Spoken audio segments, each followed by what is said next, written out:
ঢেকে নিয়েছে। আজ আমরা বানাবো একদম রেস্টুরেন্ট স্টাইলের সুস্বাদু চিংড়ির মালাইকারি। খাবেন।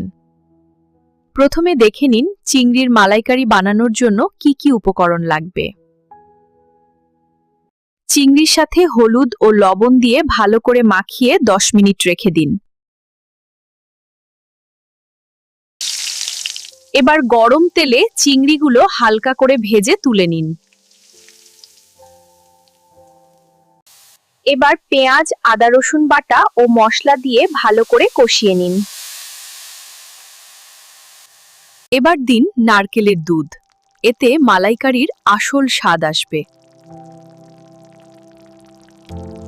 ভাজা চিংড়িগুলো দিয়ে 5 মিনিট রান্না করুন।